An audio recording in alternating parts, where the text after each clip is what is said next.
One morning, Gerald the Canadian engine went to the washdown. He saw Merlin, Emily, and Gordon being washed at the washdown. "Hello, guys," whistled Gerald. "Hello, Gerald," whistled Gordon. "Ugh," groaned Emily. "You smell a bit funny." "Well, last night I had to help D199 up the hill. Even though he kept complaining about it, he was a little grateful for my help, and kind of apologized, but not much. He was just grateful to get on time." "Don't listen to that long shark-headed Diesel. He's nothing but trouble." "Yeah, if anything, you're really useful." Then they saw a certain red engine. "Oh, hey everyone," said James. "What you talking about, ladies?" "No way," said Emily. "There's no way I would ever date you," she sniffed rudely. "Oh, come on, Emily," said James. "You know I'm a ladies' man." The only engines who flirt with the most are me and Molly. And Rebecca, too. Yeah, and that needs to stop." "Oh, come on, guys. Is it really that bad?" Okay, you guys got sort of a point, but still. "Oh, hey, Gerald." "Hey, James." "Why are you at the washdown? Shouldn't you be working?" "No, I have to get washed because I smell like fish because I helped D199 with his fish train last week."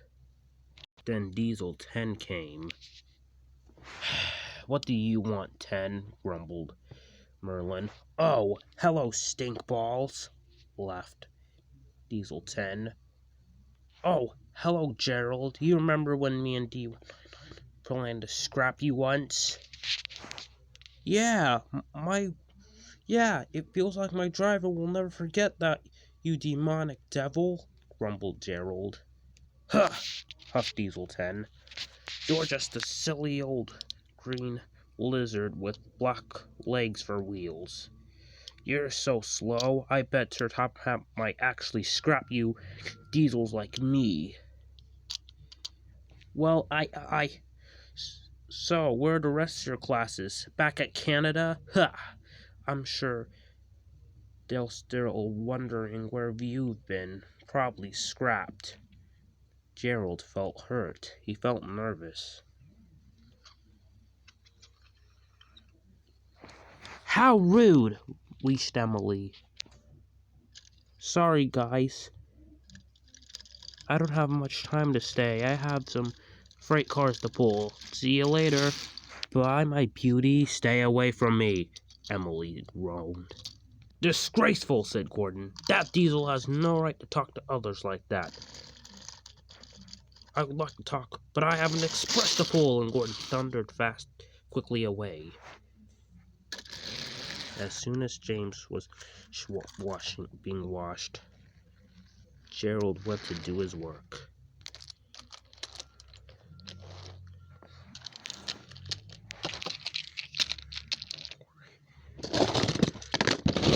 When it went da da da da. Excuse me.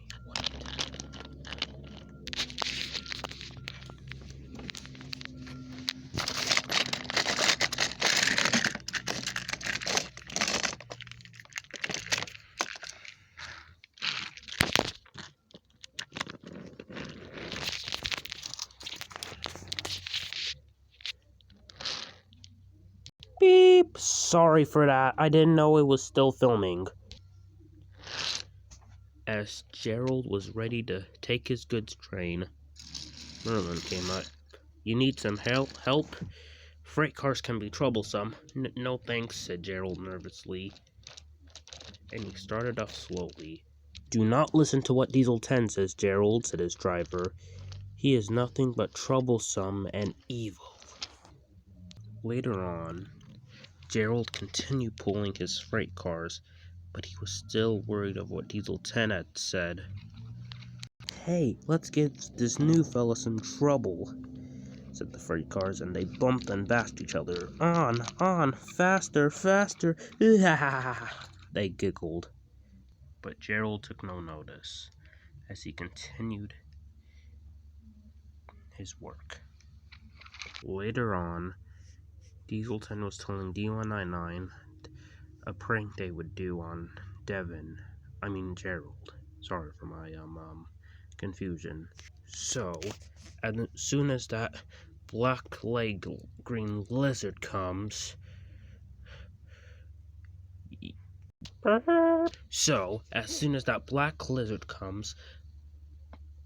before he comes, bump those vans super hard so that they can go fly him off the rails. Got it, said D199, and he bumped the vans hard. Woo! Groaned the freight cars. What was that? Well, that was, Gerald. He just came to bump you before he took you. Oh, we're gonna get that little lizard, they grumbled. My plan is working perfectly, said Diesel 10. Later on, Gerald coupled up to the freight cars. He was planning to take them away for Rosie's train. But however, they had other ideas. Pull back, said the third van. They put their brakes on as hard as they could. Stop that, thundered Gerald. Make us! Oh yeah? Take that, said Gerald. Ooh, said the freight cars. Now we're really scared. Yeah, you better. The freight cars bumped Gerald. Take this, thundered Gerald. Gerald, cried his driver, calm down. It's not that big of a deal. They're insulting me, driver, Gerald said angrily. They think I'm a green lizard. You are a lizard. Ow! I'm a steam engine, you fools. Where's your smoke box?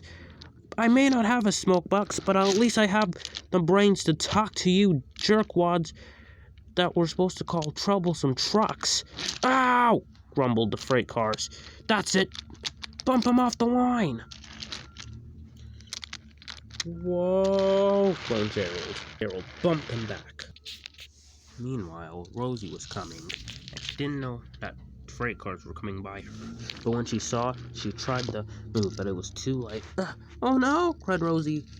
I'm stuck. I don't have that much coal left. Ah! Cried Rosie, and the freight cars tumbled off the track. Someone help, cried Rosie. Luckily, her driver wasn't hurt. Someone help, cried Rosie. Oh, bother, said Gerald. Now what could I have done? How can I fix this? Driver, said Gerald, we have to get the breakdown train. And so Gerald, driver, and fireman agreed. Gerald coupled up to the breakdown train and they set off to find Rosie. He saw Rosie. Sorry about this, Rose. It's just that those stupid vans. Hey, we're not morons, they shouted. Well, those vans made me lose my temper and push them to knock you down the rails. I'm very sorry. Rosie was cross. What? How could you? She said. Please, forgive me, cried Gerald. Rosie thought about it for a minute. Okay, she said. I can forgive.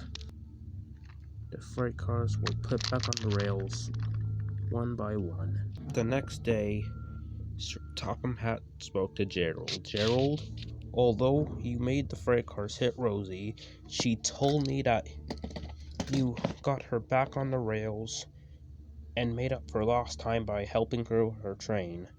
Oh, thank you, sir, said Gerald. I will be speaking to Dieselton as the workman told me everything I did. Then he saw Merlin and Percy.